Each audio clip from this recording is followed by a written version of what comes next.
മരിച്ചാണെന്ന് സങ്കല്പിച്ച് ഗർഭം നനച്ച ഇലയിൽ വെച്ച് 3 പ്രാവശ്യം നീര്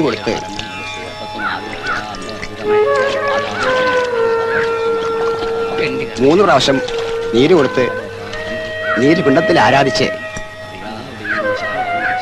3 പ്രാവശ്യം പുഷ്പം കൊടുത്ത് 3 പ്രാവശ്യം എള്ളുവരിയും കൊടുത്ത്. കർക്കിടക വാവുബലി എന്നത് ഹൈന്ദവ ആചാരപ്രകാരം കർക്കിടക മാസത്തിലെ അഥവാ മലയാള മാസത്തിലെ അമാവാസി ദിവസം മരിച്ചുപോയ തങ്ങളുടെ പൂർവികർക്കായി ബലിയിടുന്ന ചടങ്ങാണ്. ഈ ദിവസം ബലിതർപ്പണം ചെയ്താൽ പിതൃക്കൾക്ക് ആത്മശാന്തി ലഭിക്കുമെന്നാണ് വിശ്വാസം.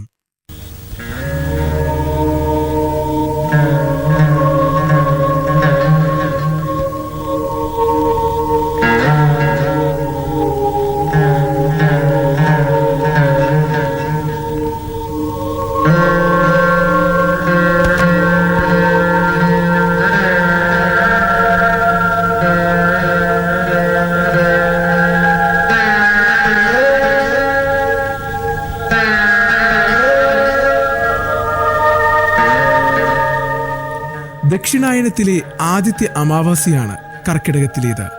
ഈ സമയം പിതൃക്കൾക്ക് പ്രാധാന്യമുള്ളതായി കണക്കാക്കുന്നു.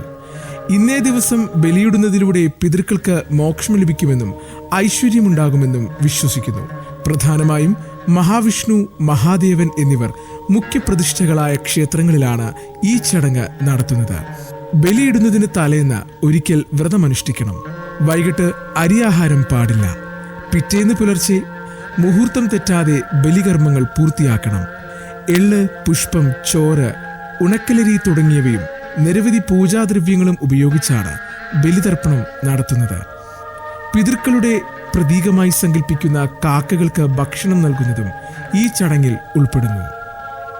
ഈ ദക്ഷിണായനത്തിലെ ആദ്യത്തെ മാസമായിട്ടുള്ള കർക്കിടകത്തിലെ അമാവാസി, കർക്കിടക മാസത്തിലെ ബലിക്ക് ഏറ്റവും പ്രാധാന്യമേറുന്ന ഒരു കാര്യം, പിതൃക്കളും അതേപോലെ തന്നെയാണ്. അവരുടെ ദിവസം പകൽ തുടങ്ങുന്ന സമയമാണ് ഈ കർക്കിടക മാസം എന്ന് പറയുന്നത്. അപ്പോൾ അതിൽ ഏറ്റവും ഊർജ്ജസ്വലമായിട്ട് ഇരിക്കുമ്പോൾ നമുക്ക് ഭക്ഷണം കിട്ടുമ്പോൾ ഉണ്ടാകുന്ന പോലെയുള്ള ഒരു സന്തോഷമാണ് ഈ കർക്കിടക മാസത്തിലെ അമാവാസി നാളിൽ ബലിയിടുമ്പോൾ നമ്മുടെ പിതൃക്കൾക്ക് ഉണ്ടാകുന്നത്. അപ്പോൾ ആ കൂടുതലായിട്ടുള്ള അളവിൽ നമുക്ക് ഭക്ഷണം കിട്ടുമ്പോൾ ഉണ്ടാകുന്ന സന്തോഷം പോലെ തന്നെ അപ്പോൾ അത് നമുക്ക് തരുന്ന ആൾക്കാരോട് നമുക്കൊരു സ്നേഹവും ഉള്ളതുപോലെ തന്നെ പിതൃക്കൾക്ക് നമ്മൾക്ക് ഏറ്റവും കൂടുതൽ നമ്മളോട് ഒരു അനുഗ്രഹഭാവത്തിൽ വരാൻ, അവരേറ്റവും സന്തോഷിക്കാൻ സാധ്യതയുള്ള ഒരു സമയമാണ്. അതാണ് ഈ കർക്കിടക മാസത്തിലെ അമാവാസിക്ക് ബലിയിടുന്നതിൻ്റെ പ്രാധാന്യം.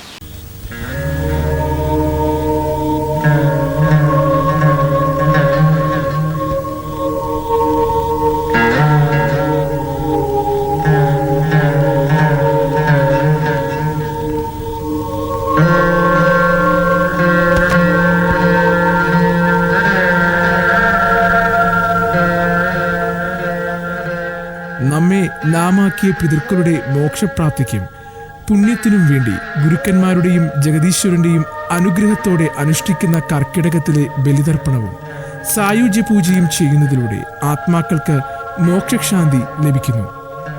മാത്രമല്ല, അവനവനെ ശുദ്ധീകരിക്കപ്പെടുകയും അതിലൂടെ നമ്മളെ ബാധിച്ചിരിക്കുന്ന പിതൃദോഷം അകലുകയുമാണ് ചെയ്യുന്നത്.